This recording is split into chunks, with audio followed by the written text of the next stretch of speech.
এই যে এখন সেপ্টেম্বর মাস শেষ হয়ে যাচ্ছে প্রায়, এখন তাড়াতাড়ি করে এই বোগানভিলিয়া গুলোকে, যাতে আমরা সামনে শীতে ভালো রকম ফুল পাই বা শেপটা ভালোভাবে হয়, সেটার জন্য এক্ষুনি ব্যবস্থা নিতে লাগবে তাড়াতাড়ি করে।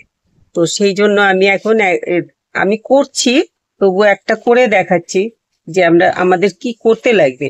সবার আগে গাছটাকে, যাতে গাছটার শেপটা ভালো হয় সেই কথা মাথায় রেখে আমাদের গাছটাকে একটু ছেটে দিতে লাগবে। আমি ছোট একটা চারা এনেছি, যেটাকে আমি দেখানোর জন্য এসছি। তো এইটাকে আমি খুব একটা বেশি করতে পারবো না, এটা মাত্রই একটা, এই ডালটাই ছিল, আর এগুলো তো নতুন বেরিয়েছে। তো আমি অল্প অল্প করে দেখাচ্ছি। এটাতে আমি এইখানটাতে এটা কেটে দিলাম। এইগুলোতে যে জায়গাগুলো কাটবো সেই জায়গাগুলোতে একটুখানি একটুখানি হলুদের গুঁড়ো লাগিয়ে দেব। আর এইটার সাথে অ্যাডজাস্ট করে এইখানটাতে আমি এটাকে কেটে দিলাম। আর এটার মাথাটা যেহেতু একেবারেই ছোট, তো এটা আমি ওই পিঞ্চ করে দেব একটুখানি, এই এতটুক ফেলে দিলাম, তাতে কি হবে, অনেক ডাল টাল বেরোবে। আর এইটাকে আমি চাইছি না কাটতে, এটাও কেটে দিই। কেটে দিলে এই জায়গাটা কেটে দিলে তো শেপটা একটা ভালো শেপ হবে। এই আমার এইটার কাটা শেষ হয়ে গেল। আমরা চাই কি বোগানভিলিয়া গাছটা ছোট হবে, ছাদ বাগানে আর কি, গাছটা ছোট হবে কিন্তু ঝোপ হয়ে ফুল হবে।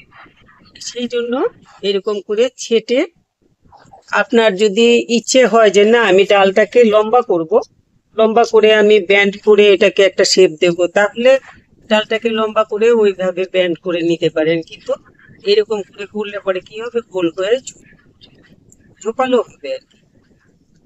আর এই সবগুলো এই যে ছোট ছোট বেরোচ্ছে, এগুলোতে সব নতুন নতুন আগা বেরিয়ে, ওইগুলো যত বেশি নতুন আগা বেরোবে, গাছের ডাল বেরোবে, তত বেশি ফুল হবে। ওই জন্য আমি এইটার মাথাটা ছোট ছিল যেহেতু, সেটা এইটার মাথাটা আমি পিচ করে দিলাম।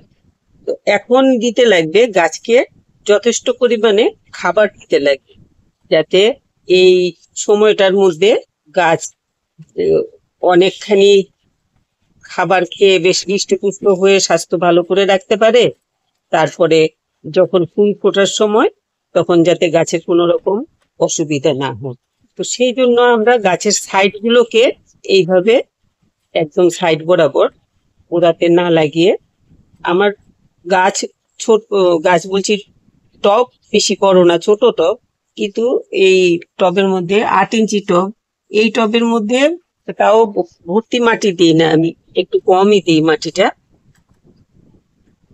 ওইটাই আমি বের করে সাইডের থেকে বের করে, তারপরে একটু এটার মধ্যে একটু সার মিশিয়ে, এইখান থেকে আমি মাটিগুলো, সাইডের মাটিগুলো এইভাবে তুলে দিচ্ছি।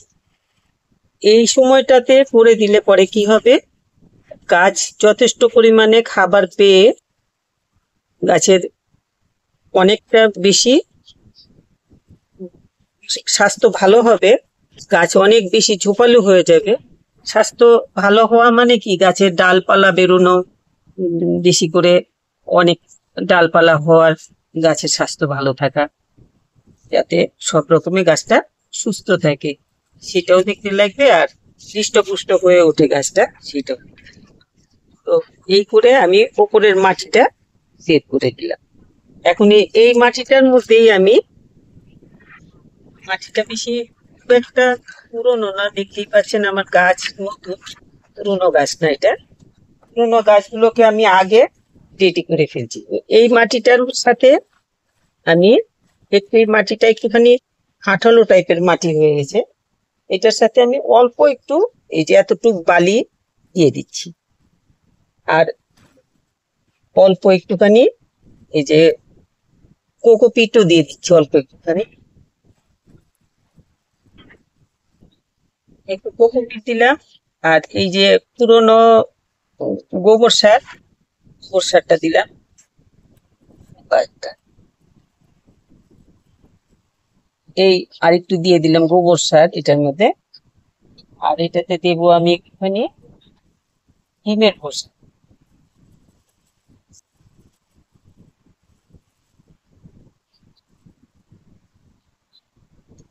এই ডিমের খোসাটার মধ্যে একটু মাটি মিশে গেছে, এটা দিয়ে দিই। সুন্দর মতো পোকা বেরিয়েছে। এই ডিমের খোসাটা দিয়ে দিলাম। আর একটু দেবো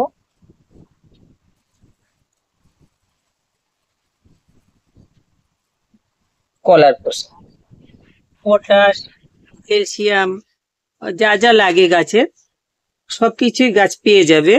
আমি যা দিলাম খাবার, এগুলোতে গাছের যা যা ভিটামিনের দরকার, যা যা স্বাস্থ্য ভালো হওয়ার জন্য গাছের যা যা দরকার সবকিছু দিয়ে দিলাম।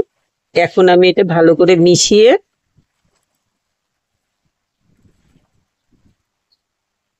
আর পোকামাকড়ের উপদ্রব থেকে গাছকে রক্ষা করার জন্য একটুখানি নিম পাতা আমি দিয়ে দিচ্ছি। আপনারা যারা এইরকম নিম পাতা না দিলে একটুখানি অল্প নিম ফুল দিয়ে নেবেন। নিম ফুলটা দিলে পরে পোকামাকড়ের উপদ্রবটাও কমে, আর ওইটাতে একটু সারও থাকে নিম ফুলটার মধ্যে। ফুল জাতীয় জিনিস সবগুলোতে, যেমন সর্ষের ফুল, তারপর বাদামের খোল, সবকিছুতেই কিন্তু অনেক বেশি পুষ্টির উপাদান থাকে। তো এই জন্য নিম খোলটা দিলে ভালোই। আমি আর নিম খোল আনি না, আমি এই বাসায় নিম গাছ আছে, এই নিম গাছের ওই পাতাগুলো শুকিয়ে রেখে দেই আর এইভাবে দিয়ে দিই। তো এখন আমি এটাকে সব দিকে ঘুরিয়ে দিয়ে দেবো। আর একটু কুচিয়ে দিচ্ছি সাইডগুলো, শিকড় বেশি নষ্ট না করে এরকম করে খুঁড়ে খুঁড়ে দিলে তখন গাছ পেয়ে যাবে সার। আমি সারের যে মাটিটা ওইটাই আমি এখন দিয়ে দেবো ভালো এটা থাকে। এবং এইগুলো আমি সুন্দর করে সব পুরোটা ঘুরিয়ে দিয়ে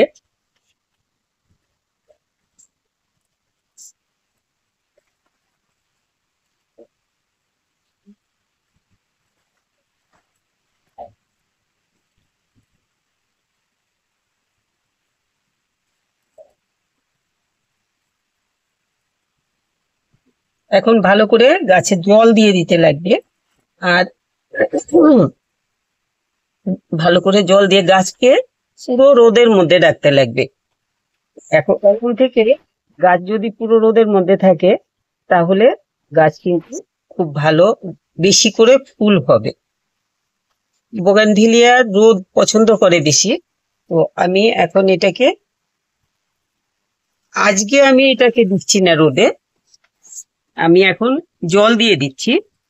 বেশি করে জল দিয়ে দিলাম, একটু ছায়াতে রাখবো, বিকেল বেলা বের করে দেবো, কালকের থেকে রোদে থাকবে। কেন, একটু শেকড়ে নাড়া লেগেছে, তাতে গাছের একটু ঝিমিয়ে পড়তে পারে গাছ।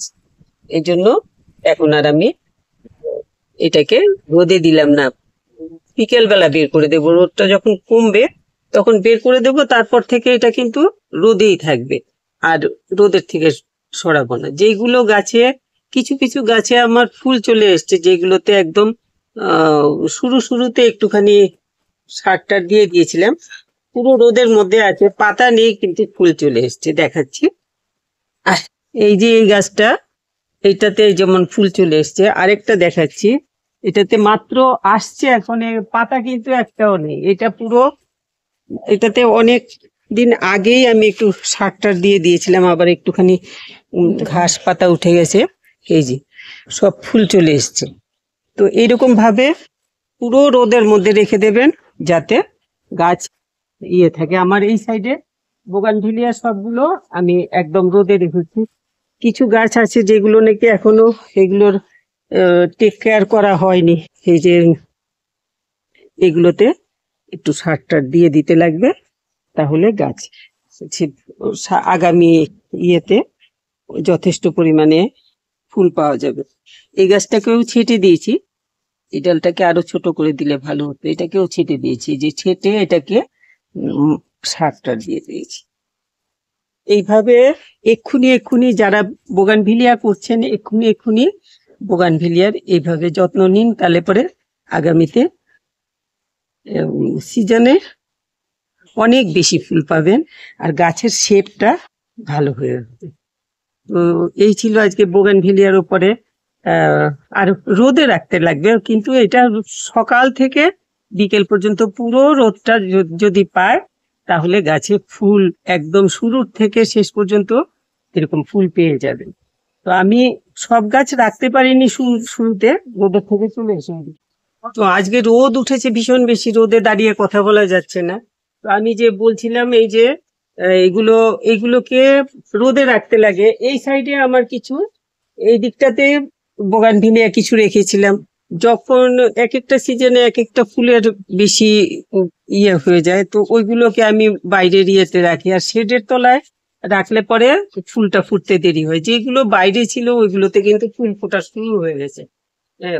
তো এই জন্য গাছকে রোদে রাখবেন বোগানভিলিয়া, একদম রোদ, পুরো রোদে।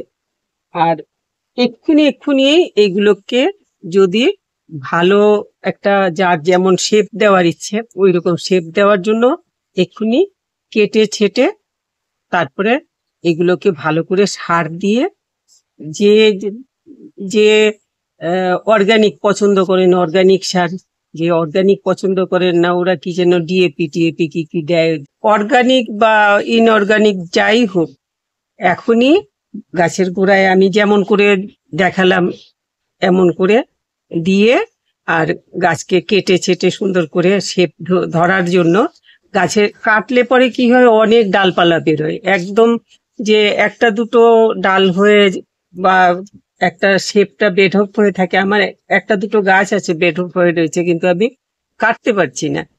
ওই রকম হয়ে থাকলে দেখতে সুন্দরও লাগে না, আর লম্বা হয়ে হলে পরে কি হয় ডালপালা কম হয়, ফুল কম হয়। তো ওই জন্য কেটে ছেটে এখনই গাছকে ঠিক করে নিন, যাতে আগামীতে ভালো ফুল পেতে পারেন, গাছ দেখতেও সুন্দর লাগবে, দেখে মনটা ভরে যাবে। তো এই ছিল আজকের আমার বোগানভিলিয়ার উপরে। বোগানভিলিয়ার আমরা চাই যাতে বেশি করে ফুল হয়, একটা দুটো ঝোপা হয়ে থাকলে তো ভালো লাগে না। তো মনের মতো করে বানানোর জন্য এক্ষুনি বোগানভিলিয়ার এই যত্নগুলো আপনারা নিন যারা বোগানভিলিয়া করছেন। তো আমি এইটুকুই বলতে চেয়েছিলাম, আর ভিডিও লম্বা করছি না।